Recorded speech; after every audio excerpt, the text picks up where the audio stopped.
Hello दोस्तों, आप सभी का स्वागत है हमारे यूट्यूब चैनल एसएससी कोचिंग पे। दोस्तों, यह लुसेंट जीके जीएस की सीरीज़ हम लोग रामबाण सीरीज कर रहे हैं, जिसमें हम लोग 120 प्रश्नोत्तर इसमें देखेंगे, जिसमें भूगोल, संविधान, इतिहास, विज्ञान और स्टैटिक्स जीके के प्रश्न होंगे। तो इसमें हम लोग यह जो क्लास होगी यह सभी एग्जामों के लिए महत्वपूर्ण है। तो आप लोग याद रखिएगा, एसएससी जीडी, सीजीएल, सीएचएसएल, यह जितने भी एग्जाम लगे हैं सभी एग्जामों के लिए, और इंडिया के जितने भी एग्जाम हैं वह सभी एग्जामों के लिए महत्वपूर्ण होगा। तो चलिए स्टार्ट करते हैं हम लोग आज के यह प्रश्न, जो कि वन लाइनर के प्रश्न होंगे। तो चलिए आज का पहला प्रश्न करते हैं। देखिए, आज का पहला प्रश्न है, लोक नृत्य तरंग मेल किस राज्य से संबंधित है। तो लोक नृत्य तरंग मेल यह किस राज्य से संबंधित है। तो याद रखिएगा, यह गोवा राज्य से संबंधित है। भगत सिंह एवं बटुकेश्वर दत्त ने केंद्रीय विधान परिषद में बम कब फेंका था। तो याद रखिएगा, यह बम फेंका था 1929 में, ठीक ना। स्वतंत्र भारत में प्रथम शिक्षा आयोग था, तो याद रखिएगा डॉक्टर राधाकृष्णन आयोग था। यह बातें आप याद रखिएगा। वित्त आयोग भारत के संविधान के किस अनुच्छेद के तहत गठित हुआ था। तो यह अनुच्छेद 280 के तहत। आगे चलते हैं। नालंदा विश्वविद्यालय किसके द्वारा स्थापित किया गया था। तो नालंदा जो विश्वविद्यालय था वह कुमार गुप्त के द्वारा स्थापित किया गया था। ब्लीचिंग पाउडर को पीने के पानी में किस तरह इस्तेमाल किया जाता है। तो यह निसंक्रामक रूप में इसको इस्तेमाल किया जाता है।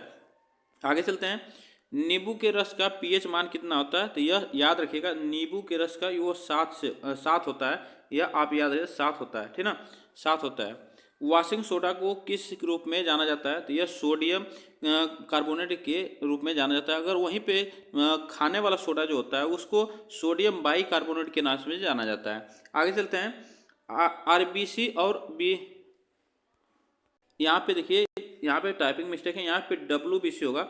आरबीसी, आरबीसी, आरबीसी और डब्ल्यूबीसी यहाँ पे होगा। तो इसका अनुपात पूछा है कितना होता है। तो 600 अनुपात 1 होता है। यह बातें आप याद रखिए।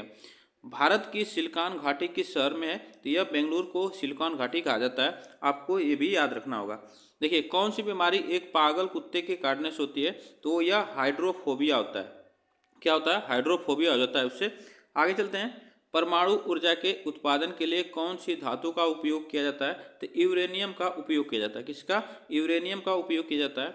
लोकसभा अध्यक्ष किसके द्वारा चुने जाते हैं। तो यह लोकसभा के सभी अध्यक्ष, लोकसभा के सदस्यों द्वारा यह सभी चुने जाते हैं। आगे चलते हैं। किस ग्रह को पृथ्वी की जुड़वा बहन के रूप में जाना जाता है। ये याद रखिए, शुक्र ग्रह को जो है पृथ्वी की जुड़वा बहन के रूप में जाना जाता है। कौन सी ग्रंथि एक्सो और अंतःस्रावी ग्रंथियाँ होती हैं। तो वह होती है अग्नाशय ग्रंथि। कौन होती है, अग्नाशय ग्रंथि होती है। कपास के लिए कौन सी मिट्टी सबसे उपयुक्त होती है। तो यह रेगुर मिट्टी, जो काली मिट्टी, ठीक ना, यह सबसे महत्वपूर्ण, यह सबसे उपयुक्त होती है। मूत्र का रंग जो पीला किसके उपस्थिति के कारण होता है। तो यह याद रखिएगा, यूरोक्रोम के उपस्थिति के कारण होता है। आगे चलते हैं। भारत का पहला पनडुब्बी संग्रहालय कहाँ अवस्थित है। तो यह याद रखिएगा, कोचिंग सेंटर में है। ये भी याद रखिएगा। कालाहारी रेगिस्तान यह कहाँ अवस्थित है। तो यह दक्षिण पश्चिमी अफ्रीका में। आगे चलते हैं। इंडोनेशिया की राजधानी जकार्ता का पूरा नाम क्या है। तो यह बटाविया है। यहाँ पे याद रखिएगा। कुचिपुड़ी नृत्य शैली की उत्पत्ति भारत के किस राज्य से हुई है। तो यह आंध्र प्रदेश के राज्य से हुई है। आगे चलते हैं। जाखन छोटो चिलम किसकी आत्मकथा है। तो यह आपको बताना है, सत्यजीत रे की है, सत्यजीत रे की। अखिल भारतीय ट्रेड यूनियन कांग्रेस के पहले अध्यक्ष थे। तो यह लाला लाजपत राय थे। आगे चलते हैं। वुड के नीति पत्र का संबंध किस शिक्षा से है। तो याद रखिएगा, यह शिक्षा से संबंधित है। वुड के नीति पत्र का संबंध मुस्लिम लीग ने कब डायरेक्टर एक्शन डे के रूप में मनाया। तो याद रखिएगा, 16 अगस्त 1946 को। आगे चलते हैं। श्यामजी वर्मा इंडियन हाउस की स्थापना किस वर्ष की थी। तो याद रखिएगा, 1905 में इसकी स्थापना की थी। किस स्वतंत्रता सेनानी को grand old man of India के नाम से जाना जाता है। तो यह दादा भाई नौरोजी को जाना जाता है। नेक्स्ट क्वेश्चन चलते हैं। संथाल विद्रोह किस वर्ष हुआ था। तो संथाल विद्रोह की बात की जाए तो यह 1855-56 में हुआ था, संथाल विद्रोह। पांडुलिपि शब्द किस भाषा से लिया गया है। तो यह लैटिन भाषा से पांडुलिपि शब्द लिया गया है। आगे चलते हैं। किस शहर को भारत का मैनचेस्टर कहा जाता है? किस शहर को भारत का मैनचेस्टर कहा जाता है? अहमदाबाद को भारत का मैनचेस्टर कहा जाता है। भारत में पहला 6 लेन एक्सप्रेसवे कौन था? तो ये याद रखिएगा, मुंबई पुणे एक्सप्रेसवे। आगे चलते हैं, पूर्वी रेलवे जोन का मुख्यालय कहाँ पे अवस्थित है? तो यह याद रखिए, पूर्वी जो रेलवे जोन है उसका मुख्यालय कोलकाता में अवस्थित है। भारत में निर्मित यमुना एक्सप्रेसवे परियोजना का पूर्व नाम क्या है? तो यह ताज एक्सप्रेसवे, इसका नाम है ताज एक्सप्रेसवे। आगे चलते हैं, नवदान्या आंदोलन की शुरुआत 1857 में किसके द्वारा की गई थी? तो यह एक नवदान्या आंदोलन था, यह पर्यावरण से संबंधित था, यह पर्यावरण वन से संबंधित था। तो यह बात याद रखें, वंदना शिवा के द्वारा यह शुरुआत की गई थी। उलोंग किसका एक प्रकार है? तो यह चाय का उलोंग एक प्रकार है। आगे चलते हैं, खूब लड़ी मर्दानी वह तो झांसी वाली रानी थी, यह पंक्ति किसके द्वारा लिखी गई है? तो यह लिखी गई है सुभद्रा कुमारी चौहान के द्वारा। ऐहोल का दुर्गा मंदिर लगभग कितने वर्ष पूर्व बनाया गया था? तो यह 14 वर्ष पूर्व बनाया गया था। यह कहाँ पे बनाया गया? कर्नाटक में। आगे चलते हैं, बहमी सल्तनत की स्थापना किस नेता ने की थी? तो यह अलाउद्दीन हसन बहमन शाह ने किया था। यह इसका नाम था जफर खां, ठीक ना। इसे हसन गंगू के नाम से भी जाना जाता था। इस कब किया था? तो 1347 में इसका यह स्थापना किया था। आगे चलते हैं, भारत के किस राज्य में बौद्ध गुफा मंदिर बराबर गुफाएं स्थित है? यह एक बराबर गुफाएं स्थित है। कहाँ पे? बिहार में। यह बराबर पहाड़ी गुफाएं हैं, ये भी आप याद रखिएगा, ठीक ना। इस यह बराबर पहाड़ी गुफाएं में स्थित है बौद्ध गुफा मंदिर। आगे चलते हैं, नेक्स्ट क्वेश्चन पे। 1955 में भारत और लघु उद्योग के लिए गठित समिति का नाम क्या था? तो यह करवे समिति था। आगे चलते हैं, भारत में हरित क्रांति की शुरुआत कब की गई? तो भारत में हरित क्रांति की शुरुआत की गई थी 1960 में, दशक में, इसको याद रखिएगा। उपभोक्ता संरक्षण अधिनियम कब अधिनियमित किया गया था? यह अधिनियमित किया गया था 1986 में। शुद्ध जल का क्वथनांक कितना होता है? तो शुद्ध जल का क्वथनांक होता है 212 डिग्री फ़ारेनहाइट स्केल पर होता है। आगे चलते हैं, अंतर्राष्ट्रीय मानकों के अनुसार मैराथन दौड़ की लंबाई कितनी होती है? तो मैराथन दौड़ की लंबाई होती है 26 मील और गज होता है 385 गज। स्वर्णिम चतुर्भुज योजना किससे संबंधित है? तो राष्ट्रीय राजमार्गों से संबंधित है, राष्ट्रीय राजमार्ग से संबंधित है, यह आप याद रखिएगा। समुद्री जल में NaCl कितना % होता है? तो समुद्री जल में NaCl जो होता है वह कितना % होता है? नमक की मात्रा, सोडियम की इसमें आयोडीन की मात्रा कितनी होती है? तो याद रखिएगा 77.8% होती है। विद्युत धारा का मापन किस किया जाता है? तो विद्युत धारा का मापन जो किया जाता है वो एमीटर से किया जाता है, ठीक ना। किससे किया जाता है? अमीटर से किया जाता है। आगे चलते हैं, पृथ्वी की सतह से सबसे दूर वायुमंडलीय परत क्या कहलाती है? तो यह आपको बताना है। सबसे दूर वायुमंडलीय परत क्या कहलाती है? तो वह कहलाती है बहिर्मंडल, ठीक ना, बहिर्मंडल कहलाती है। रेबीज के टीके की खोज किसने की थी? तो लुईस पास्चर ने की थी, ठीक ना। रेबीज जो होता है वह रेबीज कुत्ते के काटने से होता है, यह भी बात याद रखिए, कुत्ते के काटने से होता है, कुत्ते के काटने से होता है। आगे चलते हैं, सबसे लंबी तटीय रेखा वाला राज्य कौन सा है? तो सबसे लंबी तटीय रेखा वाला जो राज्य है वह गुजरात है, ठीक ना। रोलेट एक्ट पारित हुआ था, तो यह 1919 में रोलेट एक्ट पारित हुआ था। आगे चलते हैं, मुस्लिम लीग ने भारत विभाजन की मांग कब की थी? तो मुस्लिम लीग ने 1940 में भारत विभाजन की मांग की थी। पंचवर्षीय योजना को प्रारंभ करने का उत्तरदायित्व किसको होता है? तो यह राष्ट्रीय विकास परिषद होता है, ठीक ना। आगे चलते हैं, भारतीय संविधान कितने भागों में विभाजित है? तो यह 25 भागों में विभाजित है। गटर के संत के नाम से किसे जाना जाता है? तो बाबा आमटे को गटर के संत के नाम से जाना जाता है। आगे चलते हैं, दिल्ली भारत की राजधानी कब बनी? तो दिल्ली जो है भारत की राजधानी कब बनी थी? तो यह 12 दिसंबर 1911 को दिल्ली जो है भारत की राजधानी बनी। भारत की विदेशी मुद्रा का अभिरक्षक कौन है? तो वह RBI है, ठीक ना, भारतीय रिजर्व बैंक यह करता है। आगे चलते हैं, वित्त आयोग का गठन प्रत्येक कितने वर्ष में होता है? तो यह होता है 5 वर्ष में, ठीक। भारत में प्रथम अफगान शासन की स्थापना किसने की थी? तो बहलोल लोदी ने की थी। किसने की थी? बहलोल लोदी ने। 1857 के गदर काल में भारत का गवर्नर कौन था? तो ये याद रखिएगा, लॉर्ड कैनिंग था, ठीक ना। 1857 के गदर काल में भारत का गवर्नर लॉर्ड कैनिंग था। हल्दी पौधे के किस भाग से प्राप्त होता है? तो यह तना से प्राप्त होता है, ठीक ना। आगे चलते हैं, दो वस्तुओं के कोणीय दूरी किससे मापा जाता है? अगर कोई वस्तु उसके बीच की कोणीय दूरी जो होती है उसको सेक्सटेंस के नाम से सेक्सटेंस के मापन से किया जाता है। कुतुब मीनार के पास स्थित लौह स्तंभ को किसने बनवाया था? यह चंद्रगुप्त द्वितीय ने बनवाया था। आगे चलते हैं। नंदा देवी चोटी किस हिमालय का भाग है? तो नंदा देवी चोटी जो है ये कुमायूं हिमालय का भाग है। पृथ्वी का विषुवतीय व्यास लगभग कितना होता है? तो यह होता है 12,756 किलोमीटर इसका विषुवतीय व्यास है। आगे चलते हैं। अंतर्राष्ट्रीय रेड क्रॉस का मुख्यालय कहाँ अवस्थित है? तो अंतर्राष्ट्रीय रेड क्रॉस का मुख्यालय याद रखिएगा यह जेनेवा में है। कहाँ पे? जेनेवा में। भारत की प्रथम महिला विदेश सचिव कौन थी? तो यह चोकिला अय्यर थी, चोकिला अय्यर। आगे चलते हैं। डोगरी भाषा का संबंध किससे है? तो डोगरी भाषा का संबंध याद रखिएगा यह जम्मू कश्मीर से है। पीयूष ग्रंथि कहाँ स्थित है? तो पीयूष ग्रंथि यह सिर में स्थित होती है। आगे चलते हैं। भारत के अंतिम गवर्नर जनरल कौन थे? तो भारत के अंतिम गवर्नर जनरल थे लॉर्ड माउंटबेटन थे। भारत का प्रथम तेल क्षेत्र कहाँ पर है? यह डिगबोई में। कहाँ पे? डिगबोई में। आगे चलते हैं। ऋग्वेद में पुरंदर शब्द का प्रयोग किसके लिए किया गया? तो पुरंदर शब्द का प्रयोग यह इंद्र के लिए किया गया है।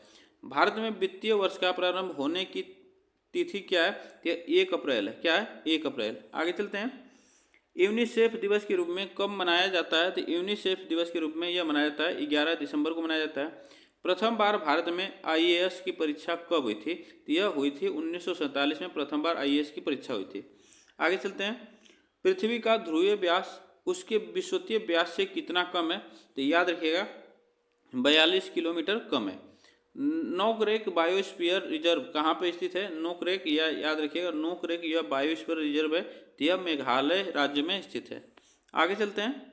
पृथ्वी का अपने अक्ष पर घूर्णन के कारण क्या होता है? तो यह होता है दिन और रात। जब पृथ्वी अपने अक्ष पर घूर्णन करती है तो उससे क्या होता है कि दिन रात होता है। पृथ्वी की ऊर्जा का स्रोत है तो यह नाभिकीय संलयन है। क्या है? नाभिकीय संलयन। आगे चलते हैं। हमारी आकाशगंगा की आकृति कैसी है? तो हमारी जो आकाशगंगा की आकृति है वह सर्पिलाकार है। कैसी है? सर्पिलाकार। ग्रीन हाउस प्रभाव के उत्तरदायी गैस कौन है? यह कार्बन डाइऑक्साइड है, ग्रीन हाउस प्रभाव के उत्तरदायी। आगे चलते हैं। ग्लूकोज का रासायनिक सूत्र है। ग्लूकोज का रासायनिक सूत्र क्या होता है? तो यह याद रखिएगा C6H12O6 यह होता है इसका रासायनिक सूत्र। यह बातें आप याद रखिएगा। पृथ्वी की भूपर्पट्टी में सर्वाधिक मात्रा में पाए जाने वाला तत्व तो कौन सा होता है? तो यह सबसे ज़्यादा पाए जाने वाले जो भूपर्पट्टी होता है, ऊपरी भाग होता है पृथ्वी का, उसमें ऑक्सीजन होता है। कितना परसेंट? 46.8% यह होता है। यह भी बात याद रखिएगा। आगे चलते हैं। एक तत्व को दूसरे तत्व में बदलने के लिए क्या आवश्यक है? तो यह रासायनिक प्रतिक्रिया आवश्यक होती है। पृथ्वी वातावरण में ऑक्सीजन तथा नाइट्रोजन का प्रतिशत मिलाकर कितना बनता है? तो यह याद रखिएगा। देखिए जो है पृथ्वी और ऑक्सीजन यहाँ पे नाइट्रोजन और ऑक्सीजन का जो परसेंटेज होता है वह याद रखिएगा नाइट्रोजन का 78% होता है और जो ऑक्सीजन का होता है वह इसमें से मिलाकर दोनों को यह 99% होता है। इसको याद रखिएगा। आगे चलते हैं। पृथ्वी के चारों ओर परिक्रमा करने में चंद्रमा को लगभग कितने दिन लगता है? यह 27 दिन 8 घंटे।